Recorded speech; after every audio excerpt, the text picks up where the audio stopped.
Okay, I need to preface this with something, right? And I've recorded this intro a couple times, but I'm just gonna say this is a major update. Yes. Is it a rewrite? No. Question mark, asterisk, kind of. Um, the way I've thought of describing it is as an expansion. And maybe that gives you sort of the sense of scale of what this is, where, it's a lot more than just the sort of episodic content. It's way more than that. But it also still keeps a lot of the skeleton. So if you can follow that, and if there aren't alarm bells going off in your head that, oh my god, all of S&M is being redone again and this shit's never getting finished, I understand. I sympathize. I'm saluting you. But there's no need to worry about that. We'll get into how things are going, why things are going to be a bit different, and sort of the unsexy middle ground between mechanics and limitations and all of that boring GDC stuff that you see in your recommended as like a 3 hour long video that you see every week, but you never really click on because you just don't have time to sit through that. With with all that said, I wish there was a really interesting reason why I have been kind of missing in action for like 5 months, but the entire time I've just been working and working my thesis and also doing my fish practicum. So that's the extent of that. If you want a more detailed answer, there really isn't one. I've just I've just been busy. So one of the biggest features within the new sort of in-dev build and a major reason why things had to be reworked is because the polypsyche is functional. The polypsyche is a mechanic that has been sort of in the works for a while, because it is the answer to a question that we've had for a really long time with S&M and sort of just our projects in general, which is how do you respond to players? I think it's easy to say that you want to respect player choice. Everyone wants to respect player choice, but how do you actually go about doing that? And in a way that isn't mechanically uninteresting, where in Life is Strange, you have this whole idea of actions having consequences, and then it boils down to you do X and Y happens, always, for everything. And there's very little integration of sort of choice on choice on choice. Mechanically, choice has been solved in a bunch of different interesting ways. I think Prey demonstrates it really well, especially with Prey Moon Crash, the DLC that came out for it, where you really are given all of these tools and told you're trying to do this, figure it out.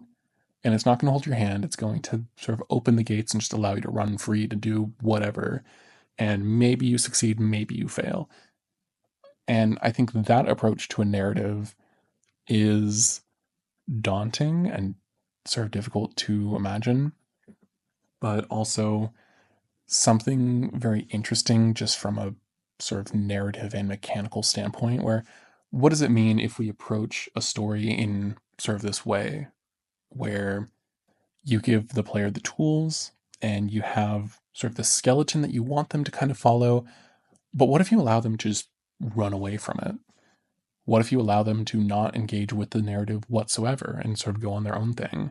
What does that look like? How do you mechanically implement that? And is the end result actually going to be something worthwhile or not? So then the question naturally becomes, how do you actually integrate that? And how do you turn that into something real instead of just this hypothetical, you know, mix of features?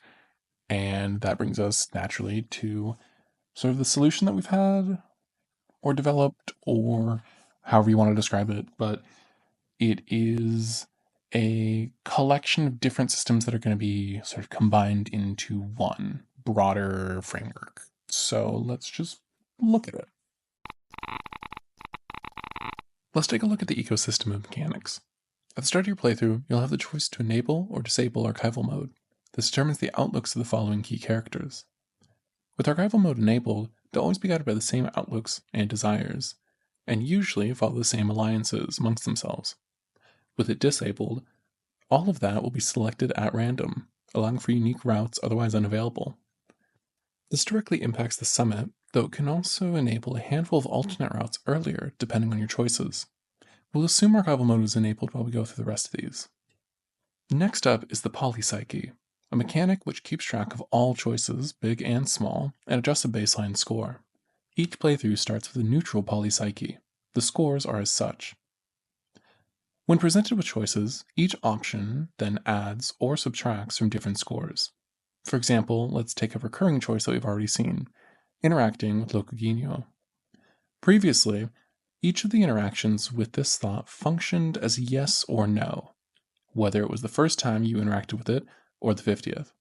Now, each time will adjust scores accordingly. If you continue to interact with Locogenio, it'll chime in more frequently and with greater detail. Ignore it, and it'll become increasingly rare, with its responses more concise. If you opt for choices that reject the world, or make a habit of lying, its responses will also adjust. Say, for instance, that you play as a pathological liar who often interacts with Locogenio. The result will be a skill that chimes in often, at length, but misleads you and misrepresents situations and facts. So it goes for Locogenio, so it goes for the rest of the skills.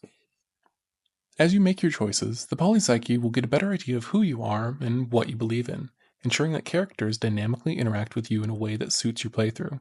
If a character is trying to win you over, they'll adjust their language accordingly. If you're a staunch Christophist, they'll speak of class warfare and the ceaseless revolution.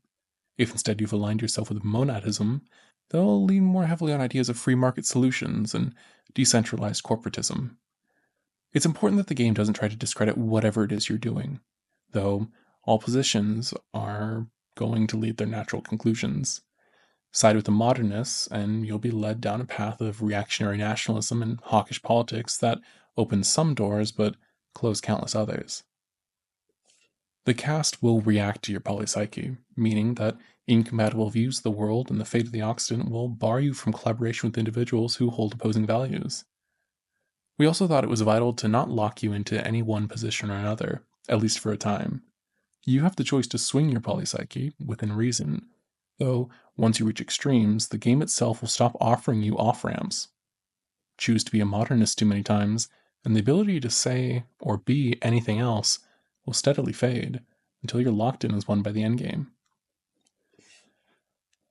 As such, there aren't traditional routes to follow where one choice derails an option or another.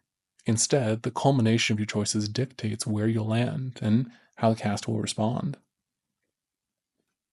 This is partly inspired by similar mechanics in the game Suzerain, which allows for a certain amount of wiggle room as the game sketches out the ideology that you have for your version of Anton Rain.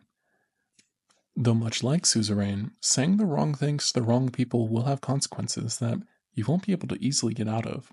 For example, using the verbiage of a mutualist will steadily erode your relationship with any finitist you're speaking to.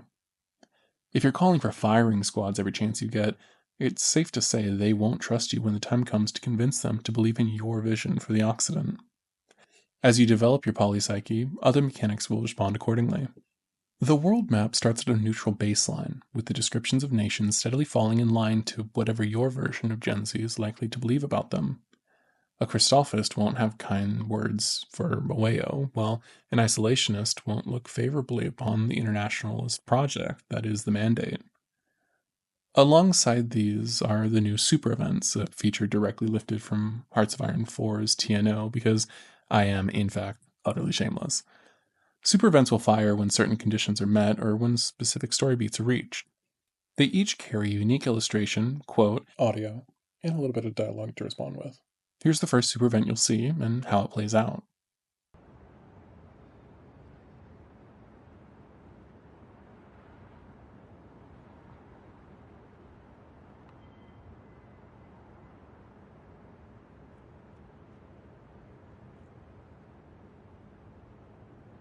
The promised valley below draws closer with every passing day. It shall only be through contention, not inheritance, that we shall continue our collective journey. While my vision differs greatly from that of Mr. Calvinio, I have the utmost faith for you. Now, with all of this in mind, the structure of the game and the dialogue itself had to obviously be adjusted. Okay, pause. Editor's note, real quick. I forgot to mention, but as part of that is the whole new GUI. Now it's running on a modified version of Entrepreneur combined with the Disco framework. And yes, it was a bit of a nightmare to get everything working, but it's all working. So fantastic. But just want to mention that part of the changes to dialogue include the way that the dialogue is actually formatted, because now it can get bunched together. You can kind of see it a little bit in the Döma section, but that's kind of a bad demonstration just because that's probably one of the longest blocks of uninterrupted dialogue from one character in the entire game. So just imagine that now not every line has to have the name tag before whatever they say. So it flows a bit better, it looks a bit better, it's easier to follow, and you can more clearly mentally organize who's talking, who's saying what. So there's hopefully less confusion there. But yeah, I just thought it'd be important to add this. I don't know how I forgot to mention it. Previously, the limitations of not being able to know your level of engagement with certain characters or skills meant that almost all interactions had to be fairly neutral. We couldn't know if it was your first time interacting with a skill or the 100th. As such, every interaction had to be written with the assumption that it could be your first time. Now that we can refer to your polypsyche, we can have a baseline for every version of dialogue and dynamic variations to match with any choices you've made. There are also unique situational flags for the polypsyche to reference in order to keep track of the kind of person you are. Are you apologetic, prone to violence, unfaithful? The polypsyche will find out and ensure that the game responds properly. Maybe certain events or characters are more ideal for the kind of playthrough you're doing.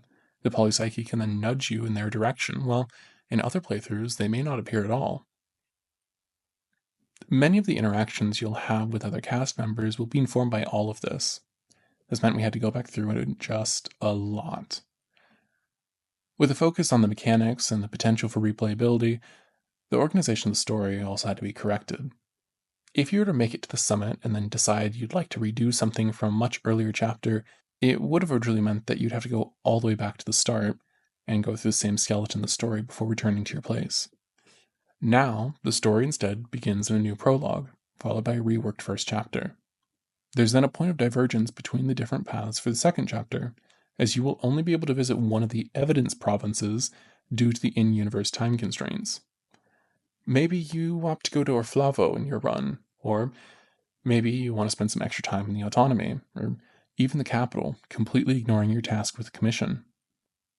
This restructuring enables a much faster mid-game and can get you to new locations and interactions much faster than the previous semi-linear model. No two playthroughs will be alike. Some will have endings involving characters that their fellow players will never even meet. From War in the Occident to the raising of the Intervalian flag, the world will be what you make of it. Who do you love? Who do you betray? And who do you ally with? It'll all be up to you. Special thanks as always to our patrons. They quite literally make this happen. So, I don't know, I'm just eternally grateful for them for sticking around, even though we have the worst production cycle imaginable. Because, I mean, oh my god, it's been 5 months. I'm so sorry it's been 5 months, guys. Oh, thank you. And I don't, yeah, yup. Till next time.